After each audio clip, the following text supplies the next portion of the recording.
دوستو مسجد نبوی کو ڈیزائن کرنے والے انجینئر نے ایسا کون سا معجزہ دیکھا جس نے سب کو حیران کر دیا تھا؟ مسجد الحرام اور مسجد نبوی کو دوبارہ کیسے ڈیزائن کیا گیا تھا اور اس دوران کون سا معجزہ پیش آیا؟ اس ویڈیو کو اینڈ تک دیکھیے گا۔ دوستو آج مسجد الحرام اور مسجد نبوی جس ڈیزائن میں ہمارے سامنے ہے، اس کو ڈیزائن کرنے والے کا نام محمد اسماعیل کمال تھا۔ وہ مصری انجینئر اور آرکیٹیکٹ تھا جس نے ظاہری دنیاوی بود و باز سے دور اور نامعلوم رہنے کو ترجیح دی۔ ڈاکٹر محمد کمال اسماعیل 1908 کو پیدا ہوئے اور 2008 میں ان کا انتقال ہوا۔ وہ مصر کی تاریخ میں ہائی اسکول سرٹیفکیٹ حاصل کرنے والے سب سے کم عمر شخص تھے، پھر رائل اسکول آف انجینئرنگ کا سب سے کم عمر طالب علم جس نے وہاں سے گریجویٹ ڈگری لی، پھر سب سے کم عمر شخص کہلایا جنہیں یورپ سے اسلامک فن و تعمیر کی 3 ڈگریاں لینے کا اعزاز حاصل ہے۔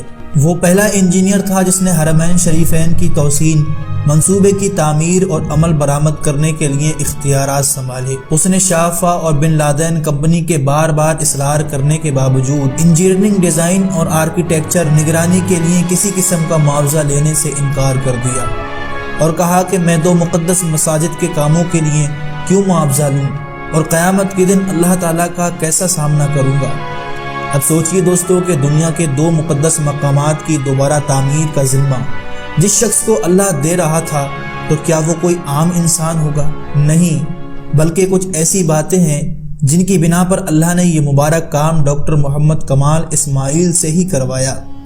ڈاکٹر محمد کمال اسماعیل کا کہنا تھا کہ ان کی زندگی بہت کم رہ چکی ہے اور وہ اپنی بقایا زندگی ان دونوں مقدس مقامات کی خدمت میں گزارنا چاہتا ہے، اور اس کے لیے اسے کسی دنیاوی معاوضے کی ضرورت نہیں، بلکہ اس کا معاوضہ اسے اللہ دے گا۔ اس بات میں دوستو کوئی شک نہیں تھا کہ اللہ نے اس کو اس مبارک کام کے لیے ہی چنا تھا۔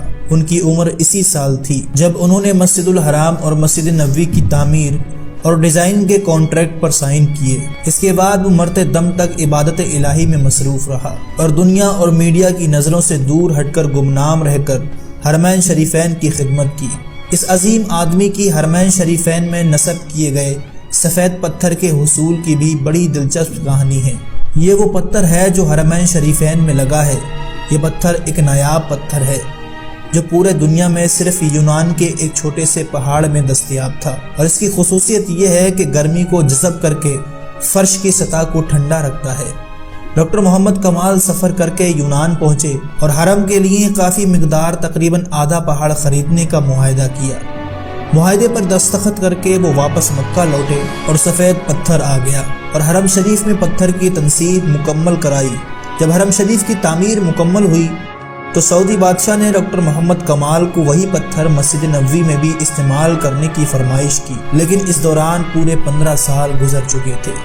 ڈاکٹر محمد کمال کو جب بادشاہ نے مسجد نبوی میں بھی ویسا ہی ماربل لگانے کو کہا تو وہ بہت پریشان ہوئے، کیونکہ اس دنیا میں واحد جگہ یونان ہی تھی جہاں وہ پتھر دستیاب تھا، جو کہ آدھا پہاڑ وہ پہلے ہی خرید چکے تھے۔ انجینئر محمد کمال بتاتے ہیں کہ وہ یونان میں اسی کمپنی کے چیف ایگزیکٹو کے پاس گئے، ان سے ملے اور ماربل کے بقایا مقدار جو بچ گئی تھی اس کے بارے میں پوچھا تو چیف ایگزیکٹو نے بتایا کہ وہ ماربل تو ہم نے آپ کے جانے کے بعد ہی بیچ دیا تھا، اب تو 15 سال ہو گئے ہیں۔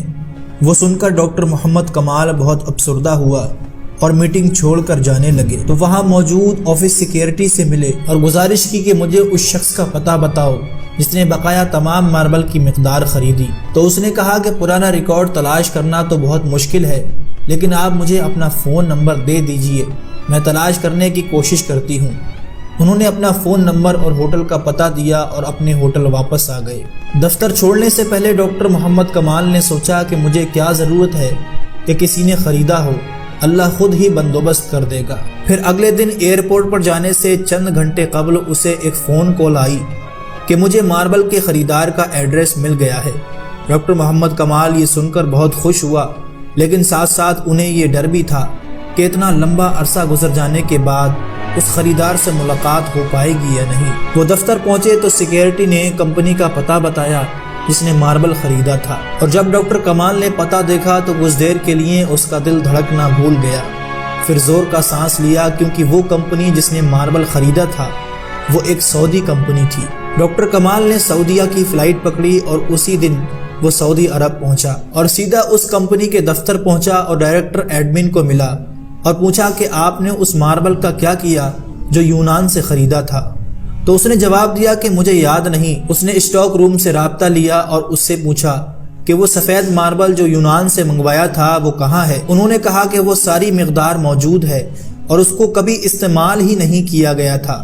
یہ سب سن کر ڈاکٹر محمد کمال ایک بچے کی طرح رونے لگا اور کمپنی کے مالک کو پوری کہانی سنائی۔ اس نے کمپنی کے مالک کو بلینک چیک دیا اور کہا کہ اس میں جتنی رقم بھرنی ہو بھر لو اور ماربل کی تمام مقدار میرے حوالے کر دو۔ جب کمپنی کے مالک کو پتہ چلا کہ یہ تمام ماربل ہمارے پیارے نبی حضرت محمد صلی اللہ علیہ وسلم کی مسجد نبوی میں استعمال ہونے جا رہا ہے تو اس نے کہا کہ 1 ریال بھی نہیں لوں گا۔ اللہ نے یہ ماربل مجھ سے خریدوایا اور پھر میں بھول گیا۔